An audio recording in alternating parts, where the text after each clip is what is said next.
어떤 사람은 금수저로 시작했다가 흙수저로 인생이 마감하는 삶을 사는 사람도 있습니다. 근데 어떤 사람은 정말 흙수저로 시작했지만 나중에 참 명예스럽게 금수저의 삶을 사는 사람도 있습니다. 오늘 열왕기상 11장은 그 솔로몬의 인생의 마지막을 기록하고 있는 의미 있는 장입니다. 그런데 솔로몬은요, 시작은 아주 특별하게 시작해요. 수많은 사람들이 있지만은 그 수많은 사람들 가운데서도 솔로몬처럼 특별히 선택받은 집에서 태어나서 아버지로부터 왕위를 이어받은 사람이 별로 없잖아요. 출발 선상이 달라요. 솔로몬은 태어날 때부터 왕인 아버지 밑에서 태어났고 훌륭한 교육받고 남부럽지 않는 삶을 살면서 그가 아주 순탄하게 왕위에 오르게 됐고 전성기를 맞이했게 돼요. 그러나 그를 통해서 이스라엘이 전성기를 맞이하기도 했었지만은 끝은 어때요? 끝은 비극이에요. 불행이었었어요.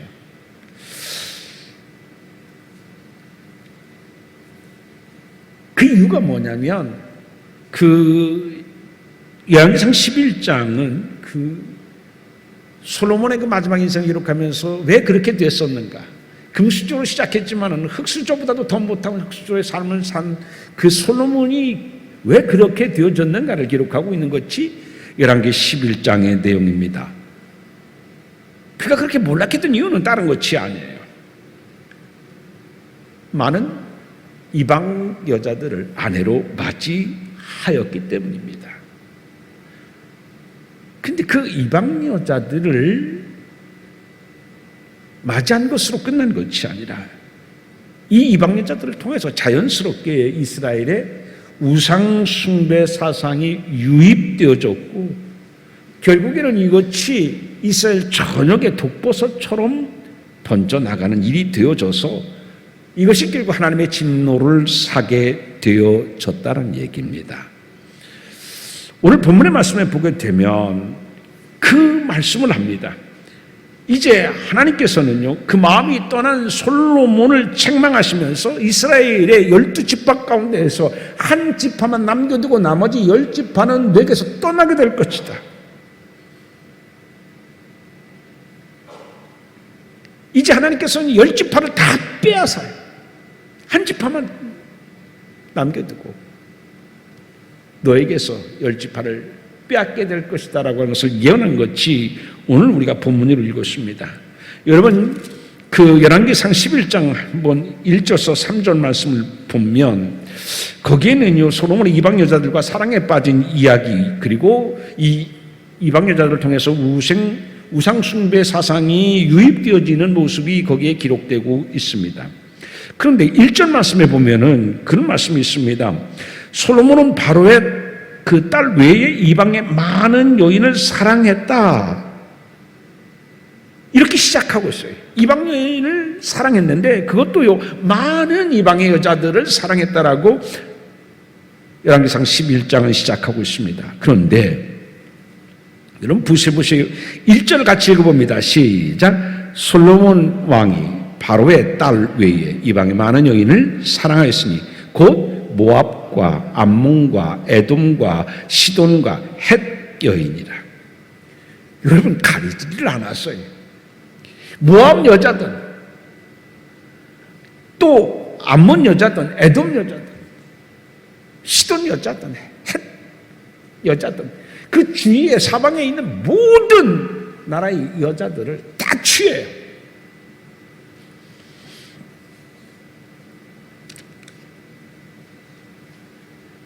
왜 이렇게 그 솔로몬은 많은 이방 여자들을 가리지 않고서 다 취했느냐면 이유가 있어요. 그 이유가 첫 번째 이유가 뭐냐면 정략적인 이유 때문에 그랬어요.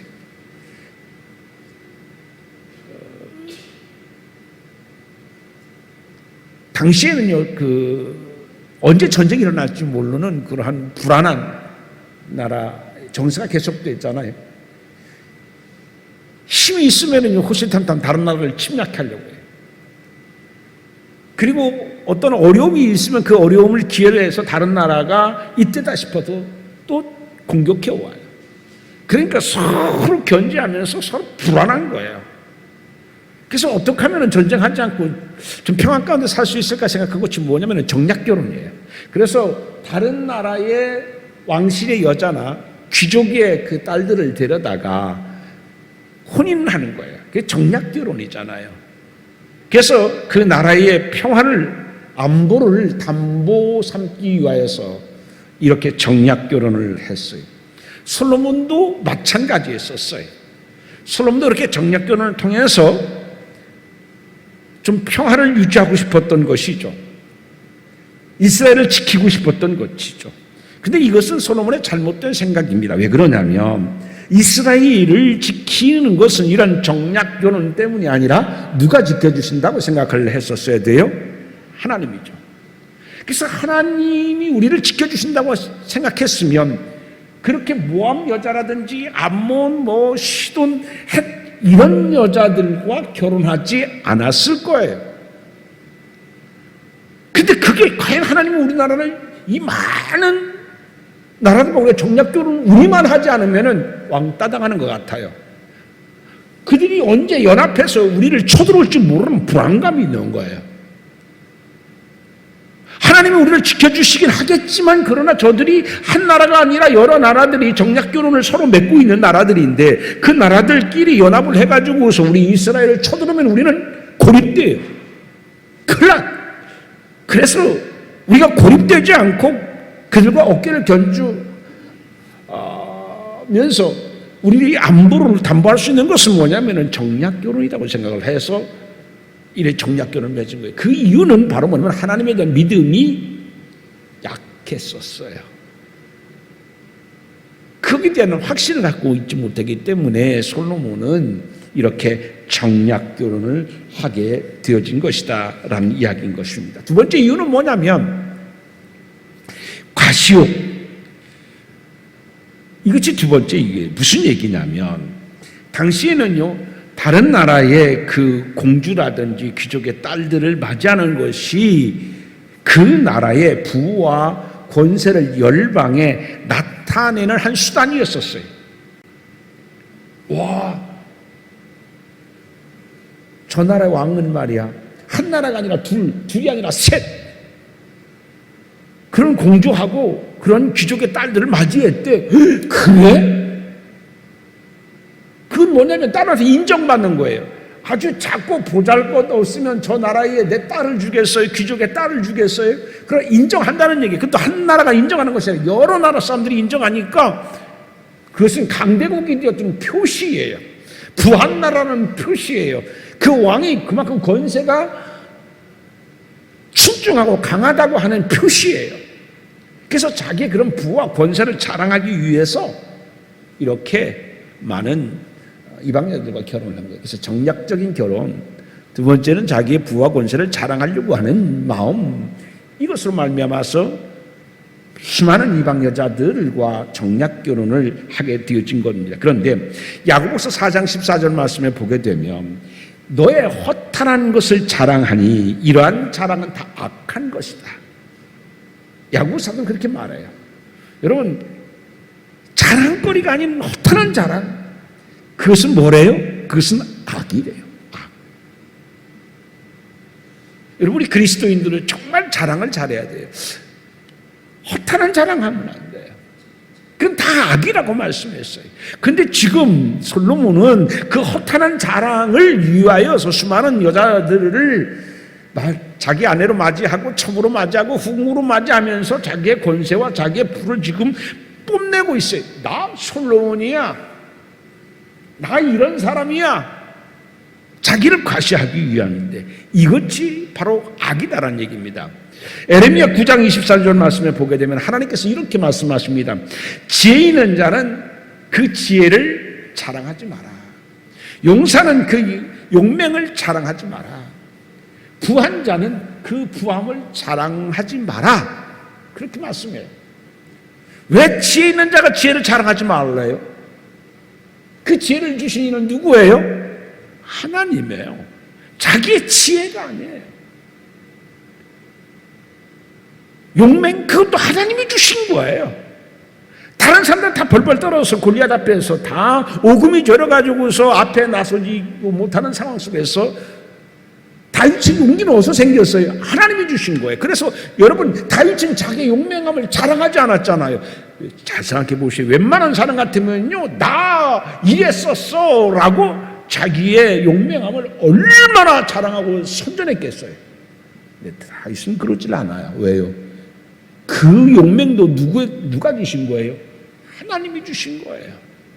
그래서 이 에레미야가 지혜 있다고 해서 지혜를 자랑하지 맙시다. 용사라고 해서 내 용맹을 자랑하지 맙시다. 부자라고 해서 그 부함을 자랑하지 맙시다. 그렇게 자랑하면은요, 뭐가 되느냐면 그 교만함이 되는 거예요. 그렇잖아요? 자랑은요, 어떤 자랑이든지 사실은 교만입니다. 교만인 거예요. 부자가 자기의 부함을 자랑해 보세요. 그게 교만이고, 그게 다른 사람한테 얼마나 상처가 되겠어요. 지혜 있는 자가 지혜를 자랑해 보세요. 그렇지 못한 자가 그 지혜를 자랑하는 자를 보고서 어떤 마음이 생기겠어요? 그래서 이런 건 다 허탄한 자랑이에요. 세상의 것은 다 허탄한 자랑이에요. 그런 자랑하면 안 돼요. 여러분, 신앙도 자랑하면 안 돼요. 신앙마저도 누가 주신 선물이에요? 하나님이 주신 선물이에요. 그래서 우리는요, 사실 자랑할 것이 없는 거예요. 모든 것이 하나님의 은혜입니다라고 고백하는 것이 우리 그리스도인들의 진정한 신앙의 모습이지, 그것을 자랑하는 것은 정말 어리석은 짓이고, 야고보 사도가 말한 것처럼 그것은 악입니다. 그런데 솔로몬은요, 자기가 이루는 그 업적과 부를 자랑하기 위해서 훈장처럼 수많은 여자들을 자랑스럽게 아내로 맞이하고 후궁으로 맞이하고 첩으로 맞이하면서 자기를 과시했던 것입니다. 그런데 여러분, 1절 말씀에 보게 되면 주목해야 될 단어가 있습니다. 1절에 주목해야 될 단어가 뭐냐면, 솔로몬 왕이 바로의 딸 외에 이방의 많은 여인을 사랑하였으니, 사랑이라고 하는 단어예요. 사랑이라는 단어는요, 히브리어로 아하부 그럽니다. 아하부가 뭐냐면 이게 참 독특한 단어예요. 강한 집착, 그런 뜻을 갖고 있어요. 근데 그런 뜻만 갖고 있는 게 아니에요. 그냥 집착도 그냥 집착이 아니라 아주 강한 집착이에요. 정말 찰거머리처럼 달라붙어가지고서 끈질기게 무서울 만큼, 집요할 만큼 집착하는 게, 그게 뭐냐면 그게 아하부예요. 그런 성격의 사람이 있잖아요. 저 사람 정말 끈질겨, 너무 끈질겨. 정말 어떤 것에 집착하면 헤어나지 못하고 빠져나오지 못하고서 자기 온 영혼을 다 쏟아 모아가지고서 집착하는 경우 있잖아요. 그게 아하부예요. 근데 그 아하부는 강한 집착이라고 하는 뜻만 갖고 있는 것이 아니라 성적 열정이라는 뜻도 갖고 있어요. 성적 열정, 쉽게 말하면 성욕이 엄청 강하다는 얘기예요. 그러니까 생각해 보시오세요. 강한 집착에다가 성적 열정, 성욕, 이 두 가지가 합해진 말이 무슨 말이에요? 아하부예요. 그러니까 쉽게 말하면요, 솔로몬 왕의 기질, 솔로몬 왕의 생활을 여러분 볼 수 있잖아요. 아하부라는 단어 하나를 통하여 솔로몬이 어떤 사람인가 알 수 있어요. 굉장히 성적에 열중하고 집착하는 거예요. 보통 집착하는 게 아니에요.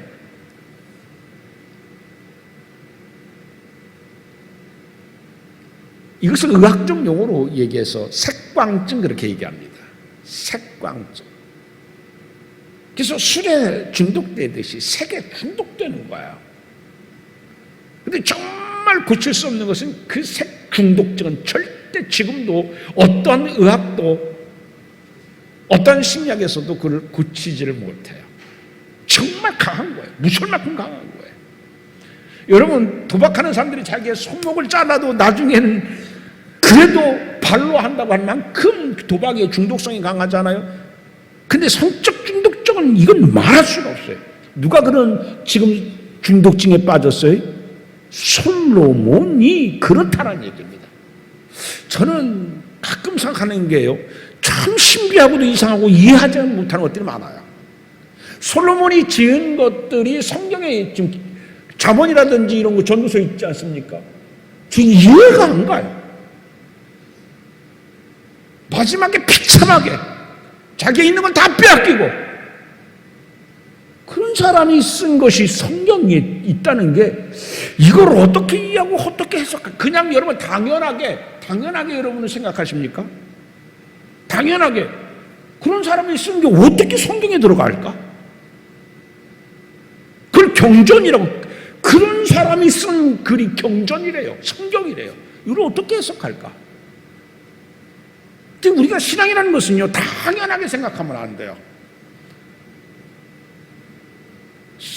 신앙은 끊임없는 질문과 그 질문 속에서 하나님의 그 뜻을 깨닫고 그것이 나의 신앙이 될 때 그게 정말 신앙인 거예요. 저는 그렇게 생각해요. 다른 종교에는, 다른 경전은요, 이렇게 형편없는 사람들이 쓴 것이 성경으로, 경전으로 인정되질 않아요. 그러나 하나님은요, 정말로 아주 쓰레기처럼 사는 사람, 그 사람이 쓴 글마저도 하나님은 어떻게 해요? 그걸 통하여 하나님의 거룩한 뜻을 발견하는 경전 삼게 하신 하나님. 그러니까 불교는 정토예요. 정토. 깨끗한 흙을 강조하는 게 정토예요. 우리 기독교는 뭐예요? 깨끗한 정토가 아니에요. 옥토예요. 옥토는 깨끗하지 않아요. 그렇잖아요? 깨끗한 흙은 모래예요. 모래는 정말 깨끗하잖아요. 그런데 옥토는 어때요? 지저분해요. 근데 그 속에서 어떻게 해요? 생명이 싹 트는 거야.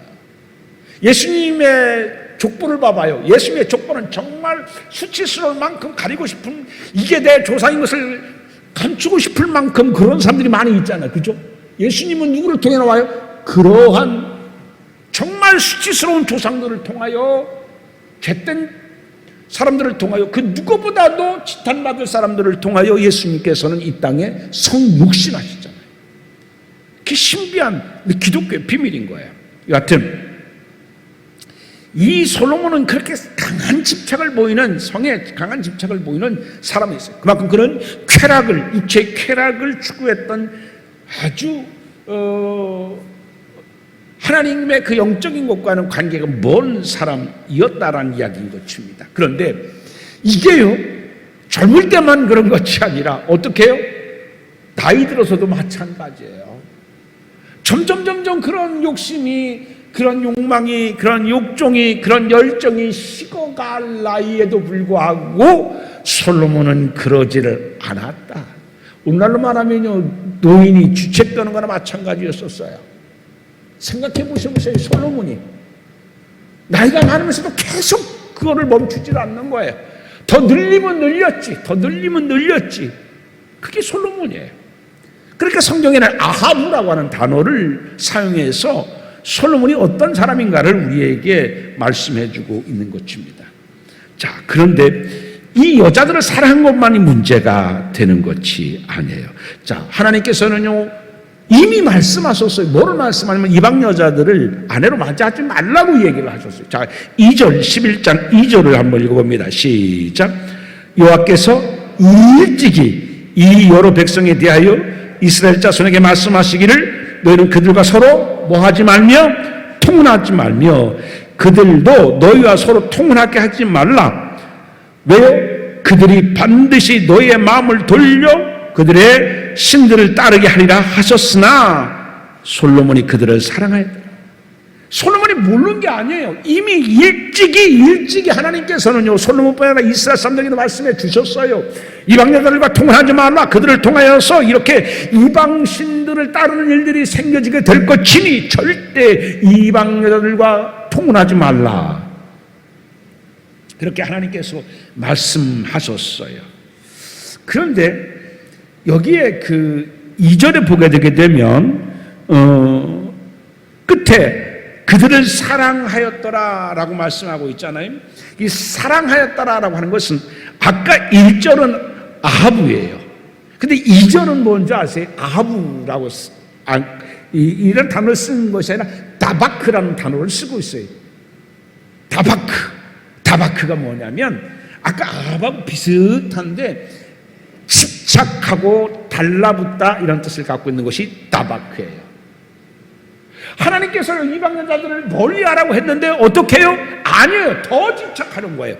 하나님이 안 돼 하지 말라니까. 그래도 어떻게 해요? 하나님의 말씀이 그가 모르는 게 아니라 알면서도 하나님의 말씀이 생각나면서도 그래 하나님은 나에게 말씀하셨지 머리로는 알아요.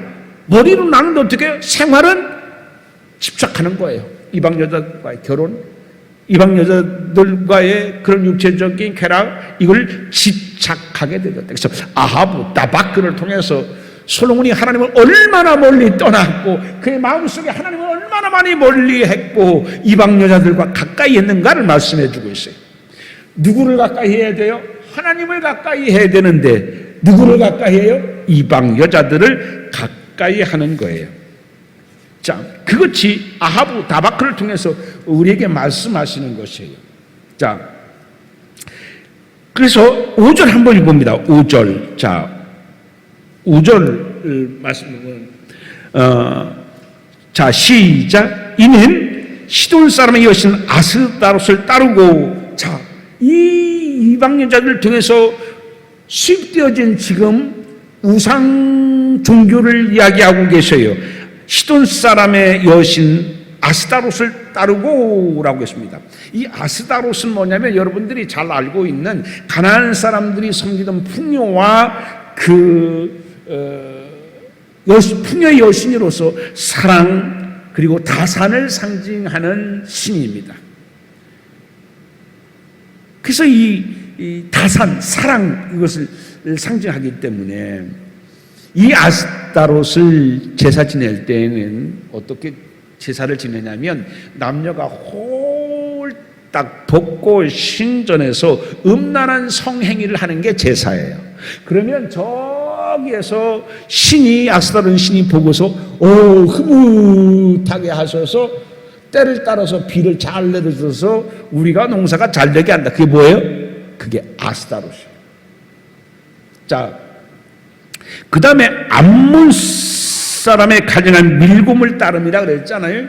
이 암몬 사람들이 믿는 대표적인 종교가 뭐냐면 밀곰이에요.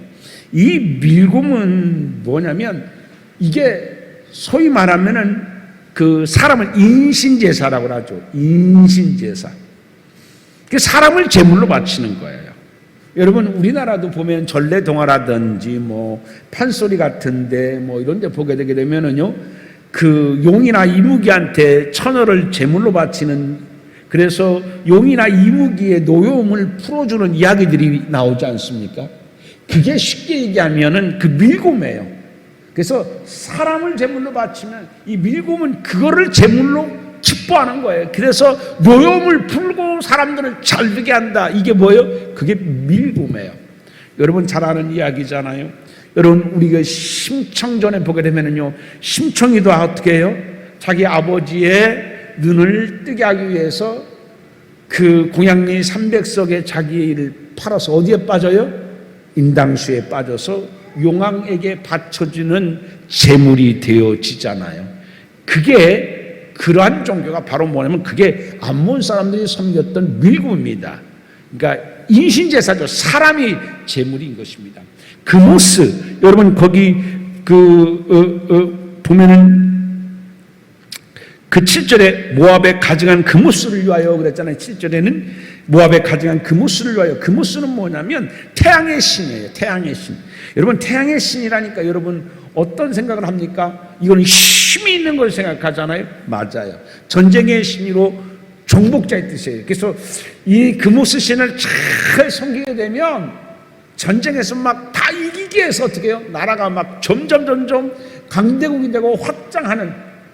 그래서 모압 사람들이 제일 기쁘게 섬겼던 것이 바로 이 정복자의 신, 전쟁의 신, 바로 그모스다라는 이야기인 겁니다. 그래서 이 제사를 지낼 때는요, 아주 잔인한 희생제사를 드리는 거예요. 피비린내 나는 그런 거예요. 그런데 여러분, 이 7절 한번 같이 읽어봐요. 정말 무서운 말씀을 7절에 기록하고 있어요.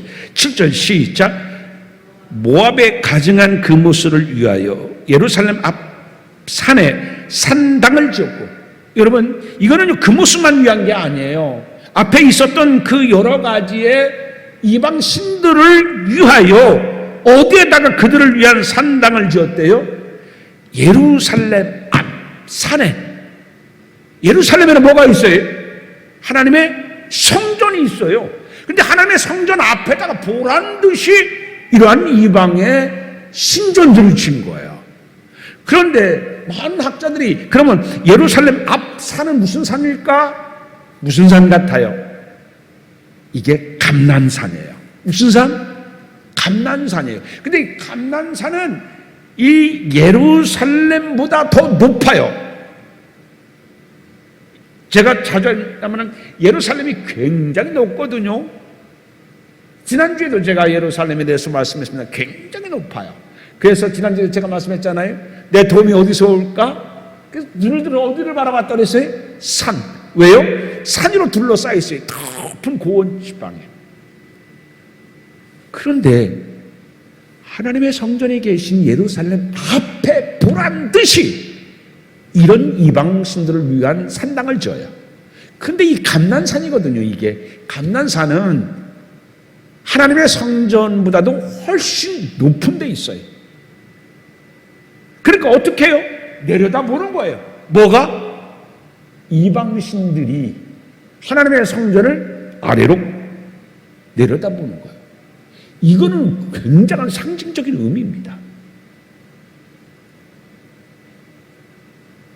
그렇게 하나님의 성전을 지어놓고서는요, 그 더 높은 곳에는 이방신들을 위한 신전들을 그렇게 더 높이 쳐놔서 하나님의 성전을 아래로 내려다보도록 누가 그랬다고요? 솔로몬이. 왜? 이방 여자들이 솔로몬의 마음을 움직였어요. 왕이시여 황제시여 하면서 막 여자들이 콧소리로 하고 막 그러니까 그 여자들이 취해가지고 침상에서 약속을 했어요. 침상에서 약속은 그 다음날 왕이 어제 이래 했지 않습니까? 그랬지 그러면서 거기 막 쓴 거예요. 여러 개의 신전이 하나가 아니라 여러 개의 신전들이 그 높은 산에서 예루살렘을 바라보면서 하나님의 성전을 아래로 내려다보면서, 그래서 나중에 이 감난산을 가리켜서 뭐라고 불렀냐면, 따라서 합시다. 범죄의 산. 그렇게 부르게 돼요. 여러분, 예수님께서 십자가에서 부활하셨다가 승천하실 때 어디에 승천하셨어요? 왜요? 그것들을 발로 밟고 하늘로 승천하신 거예요. 다른 신은 뭐예요? 다 우상이에요.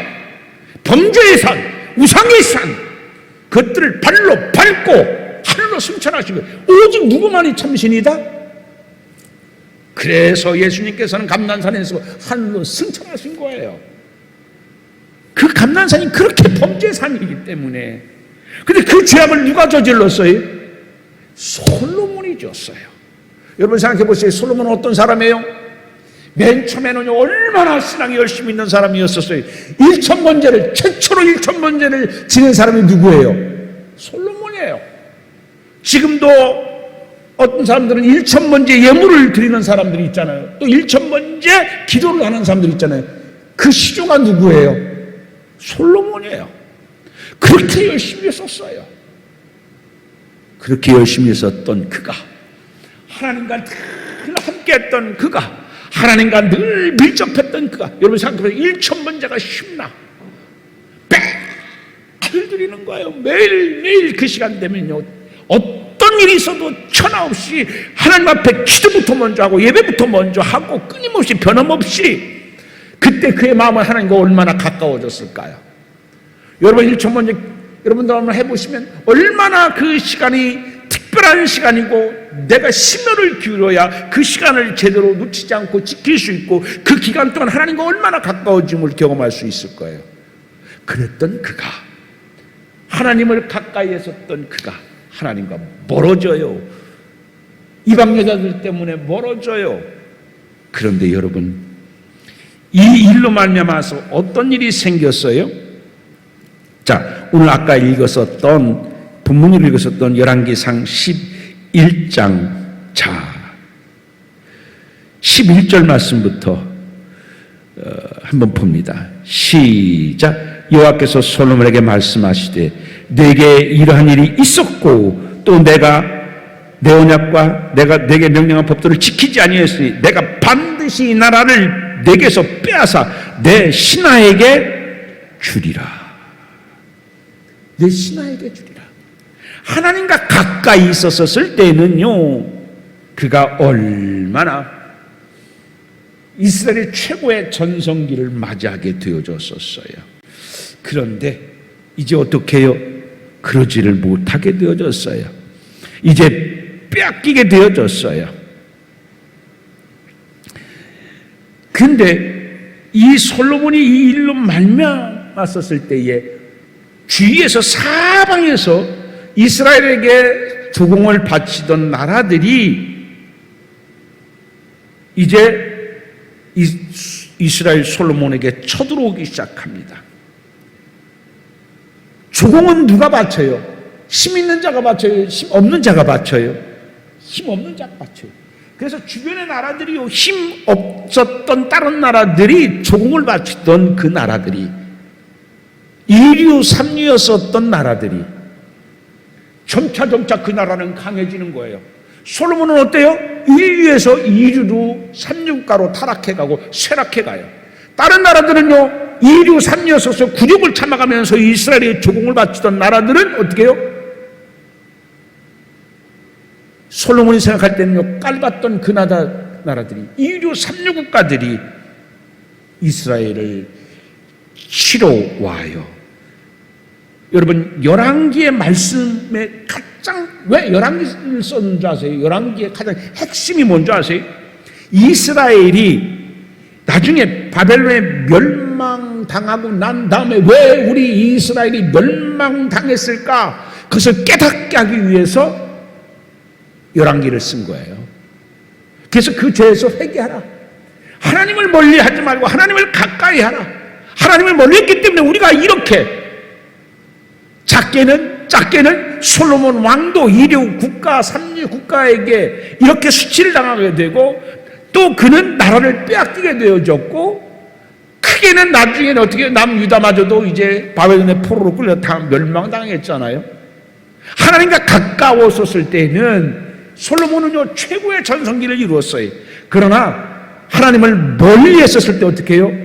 최고의 전성기는 점차 사라지게 되고 밝은 햇살은 사라지게 되고 검은 구름이 몰아온 것처럼 그는 2류 3류 국가로 쇠약해져 갔다라고 하는 것이 열왕기 전체 내용이고 그것을 압축한 것이 뭐예요? 열왕기상 11장의 내용이에요. 하나님을 가까이 했을 때는요 최고의 전성기를 이루었어요. 하나님을 멀리하니까 어떻게 해요? 쇠락해지고 시작은 금수저로 시작했지만 나중에는 그는 아주 불행한 사람이 되어졌다라는 것이 바로 열왕기상 11장을 통해서 우리에게 말씀하신 것입니다. 처음에는 시작은 잘했어요. 일천번제도 하고 누구보다 뜨거운 신앙을 가지고서 시작은 잘했어요. 그래서 하나님을 가까이 했었을 때는 최고의 전성기를 맞이했지만 하나님을 멀리하고 신앙이 식을 때 그의 전성기도 사라지게 되고 그의 불행도 시작되어졌다라고 하는 것을 우리는 이 열왕기상 11장을 통해서 깨닫게 되어집니다. 사랑하는 성도 여러분, 결국은 그는 어떻게 돼요? 하나님이 10지파를 빼앗아 다른 신하에게 주었어요. 얼마나 수치입니까? 내 것을 지키지 못했어요. 하나님을 가까이하고 신앙에 열심히 있었을 때는요, 하나님께서 많은 것을 주셨지만 내 신앙에 열심히 있고 하나님을 멀리했을 때에 내가 갖고 있었던 것 12개 중에서 2개만 남겨놓고 10개는 빼앗기고 말았다라는 이야기입니다. 여러분, 우리의 축복의 잔이 옮겨지지 않기 위해서는 우리는 하나님께 더 가까이 하고 하나님을 더 열심으로 섬겨야 됩니다. 맨 처음에 초창기 때는요, 솔로몬 왕이 이렇게 변할 줄은 몰랐어요. 1,000보제까지 했던 사람이 이렇게 신앙이 식을 줄은 몰랐어요. 그러니까 신앙도 교만이 없는 거예요. 교만해서는 안 되는 거예요. 그런 사람도요, 하나님을 멀리하게 되고 결국은 이런 비극을 맞게 되어주지 않습니까? 사랑하는 성도 여러분, 우리 교회표, 제가 1월 둘째 주에도 우리가 하나님을 가까이 하는 삶에 대해서도 말씀했고, 오늘 또 다시 제가 그래서 강조합니다. 하나님을 가까이 하는 것이 복임을 여러분 꼭 기억하고, 그래서 하나님을 가까이 하면 식지 아니하도록 늘 여러분의 마음 하나님께 기도하고 말씀범을 통하여서 지켜나가서 축복의 잔이 빼앗기는 것이 아니라 오히려 축복을 더 많이 늘려갈 수 있는 여러분들의 되기를 주님의 이름으로 축원드립니다. 기도합니다. 하나님, 에베소서 교회를 향하여서 너를 책망할 것이나니 너희 참 사랑을 버렸니라. 꾸짖으시고 초심의 신앙을 잃어버리고 세상에 파묻힌 솔로몬의 축복을 대적의 손에 넘기신 하나님, 오늘 말씀을 통하여 우리의 신앙도 초심을 잃는 것이 얼마나 어리석고 불행한 일을 깨닫습니다. 하나님, 우리의 신앙이 세상에 미혹되어 하나님을 멀리하는 솔로몬과 같은 어리석은 신앙 되지 않게 하여 주옵소서. 우리의 신앙이 열심히 식어버릴 때에 솔로몬이 10지파를 뺏겼던 것처럼 우리의 축복의 잔도 옮겨짐을 늘 기억하게 도와주시옵시고, 하나님을 늘 가까이 할 수 있고 하나님에 대한 신앙에 열심히 식지 아니할 수 있는 우리 되게 하여 주옵소서. 예수님 이름으로 기도하옵나이다. 아멘.